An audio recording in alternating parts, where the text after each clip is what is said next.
Pull over, boy, pull over. I done clocked you at 80 miles an hour, boy. That's impossible, man. I ain't been gone an hour. Oh, shit. Yeah. Yesterday was just a kind of a cluster. Circle jerk, might call it. I got two fuses that keep blowing on this, the ignition and the tail lights. And I got this pigtail that's, this one here, it's been heating up for quite some time. I don't know what it does. But you can see somebody grabbed it and left actual fingerprints in there, so there's a hell of a short somewhere in there. I was checking this ignition box yesterday, and I downloaded a manual, and you can do resistance tests. You're basically going through every possible combination of pins and looking for various resistances. And I think I was doing it right, but I was getting some screwed up readings, like lots of infinite, totally open circuits. I believe that would be called. Infinite resistance. I don't know. The meter doesn't even respond. It just goes to 1 and stays. So I think I got problems here. And, you know, my ignition fuse is keep blowing. Or it was, until I looked at my kill switch and I remembered my starter never works off the button. So I got in there and looked, and yeah, the screws are mangled, so I took it off. Couldn't find anything wrong inside. So I just left it hang loose. I put it back together but left it hang there. And for the hell of it, I put another fuse in, hooked up the jumper cables, and then I got power to the coils normally without doing a bunch of jumper and messing around. So I know at least roughly where a problem is. You know, I moved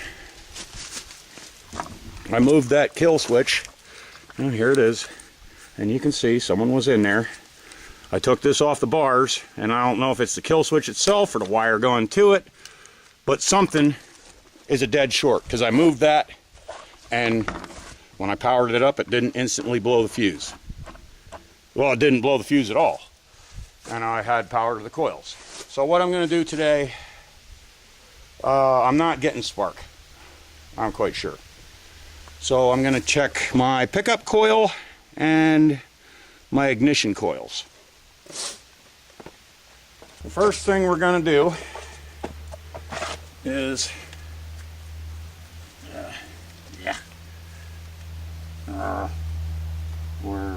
where is it? Yeah, go way ahead, boy. All right. And pull the pickup coil leads. And I'm looking for black and yellow. Okay, so black and yellow. And we're looking for resistance of 380 to 570 ohms. That and that. Okay, 436. Okay, next thing it says to do is check all the leads and see if there's a short to ground. That would also indicate that the pickup coil is dead. Thank you for the meter, Zippo. Okay, there's one. Now let me check it against the engine. Okay, no response. I love that audible. Nothing.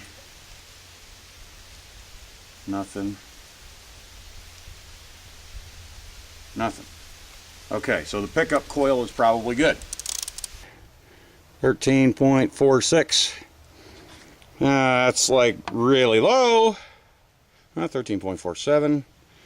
Says 13.5 to 16.5 kiloohms. So, you know, you'd call that good, wouldn't you?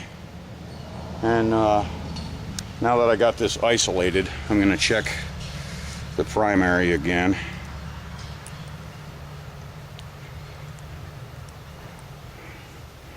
And 2.6 to 3.2, so we're good on that. Yeah, same reading. All right, so I'm calling this coil good. All right, Okay, so when you're taking coils off of one of these, watch for all these stinking spacers they got all over the stinking place. Can you see? Oh, dang it. 3.1, so that's within range. Go to 20K. Check these two. And we got 13.4-ish. I mean, it should run it. It might be starting to want to break down when it gets warmed up and all that good stuff, but it should run it. So, I think that's my coils and my pickup coil testing good.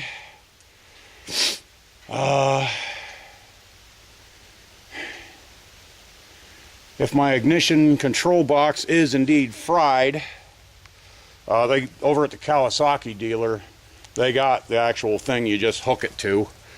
They're going to charge me half an hour of labor to find that out at $30. But confirmation is everything. Let me see if I can find them dang spacers. They did, of course, couldn't just drop right onto the ground for me. No, that'd be too easy. Oh, there's one, I think. All right, I'm gonna go get a magnet, dig up my spacers. I'm gonna shut this off. I'll bullshit in them a little bit. I'll take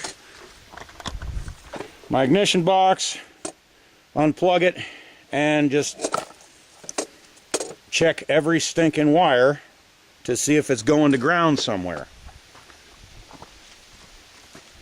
And you know, if I got a bunch of them that are going to ground, I got a problem, I'm sure. I know I got something going to ground. I don't know about going to ground, but I got something blowing fuses. I got something heating up that wire.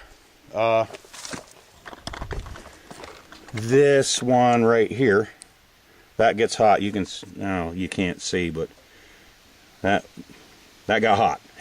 All right. Same over there. Somebody like grabbed it, and I hope it was Broham, and I hope he got his fingers hurt. Oh, one going to ground.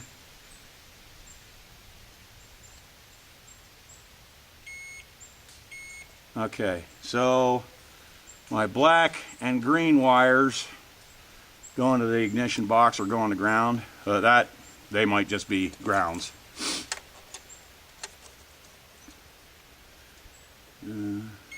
There's another. Going to ground, going to ground.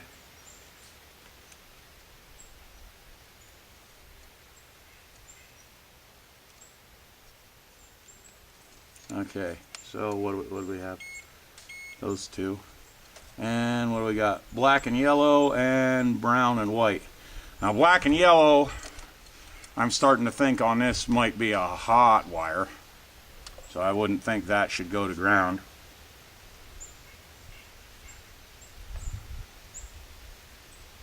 We got 4 wires out of this mess going to ground. And you know, it's hard to exactly tell where it is because so much of the wiring's been chopped up on this thing.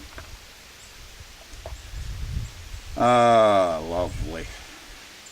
So, another thing when I get power to the coils, I get power to positive and to negative, which I'm not that up on how this works. You know, even breaker points are still a little bit mystifying to me sometimes. And I can make them work, but I don't necessarily understand the principle of the entire system. Like somehow the breaker points close, it grounds your ignition, the coils build up a charge, then when the points open, the spark plug fires. Is that about how it goes? But anyways, I read at one place that that's normal to have negative showing power on the coil. And then when you crank it, you should have an LED light and it'll be flickering when you crank it. There's no flicker on either side, positive or negative. So that'd be almost like your ignition points are not working or something, you know? which I would figure the ignition points are equivalent to this. Or this is equivalent to ignition points, whatever. Yeah. So, what I'm going to have to do next, when I don't really want to do, I think, I don't know, it might not be so bad. I was thinking to take this entire friggin' main harness out, unwrap it, and look for the big ball of melted insulation in there. Because there's got to be something going on. Because like when I had this whole thing powered up, there was a little tiny bit of smoke coming out of here, and it was definitely warm. I could feel it. And I'm thinking, if this got bad enough to get warm and start melting the insulation, then it probably popped a few resistors in here, and that's why I'm getting open circuits. But who knows? Who knows? You know, I'm used to bikes with one fuse, breaker points. You can run them on any way you need to. You know, you can always get them home. This thing, not so much. And I'm sure it's rock solid when it's going good. And I don't know if you can, like, check this out. There's all this white looking stuff or rocky gravel looking crap in the back of there. And I guess that's actually factory, like, to keep competitors from getting their hands on this box and x-raying it. I don't know. I wish I had, well, no, I can't put another box on there until I find that fault in the wiring harness. Because if I put another ignition box on there, it's just gonna probably burn it up again, you know? I did get my cheapo Chinesium ignition switch, and it's mounted in there, you know, fairly. It does not seem to have the 100 ohm resistor in there anywhere. I don't know if I'm going to have to wire that in line with the gray wire somehow. It's not a big deal if I have to, you know. But it's a lot easier to put power to it now instead of playing with jumper wires and crap. Yeah. So, to get it, if it actually did run, and I managed to find, well, first, if I managed to find this fault in the wiring, or whatever the heck it is, get it running. That's one thing. Then, is it going to cool properly? When I drained this radiator, there was mainly water and a little tiny bit of coolant. So is the block cracked? Throttle tube housing, throttle cable, front brake seals, they're just gone, you know, so you got nothing on the front brake. Maybe the master cylinder will work. The brake pads are gone on this side. I don't know about the other side. I don't know. Can you see? I don't know. I think they're in there, but whatever. You know, I got no clutch cable. I got no rear brake caliper. I mean, I could drive it without that. But, you know, it's nice to have rear brakes. That foot peg, can't really ride like that. If my dude wants to just take a frickin' plate of aluminum and weld it right to the damn frame, I got no problem with that. I don't care how it looks. I do have a rear master cylinder at least, which might at least be rebuildable. I don't have the linkage or the pedal for it, but you know, that's later. But at least I got most of the front brakes. It was fairly low on oil. What's that mean? Is it leaking oil all over the place? Is it burning oil? You know, you just don't friggin' know. Is it gonna charge if it runs? That's not a huge big deal right now, but it will be. You know, you don't want to have to keep coming home every 10 minutes and charge the damn battery up so you can keep riding. There's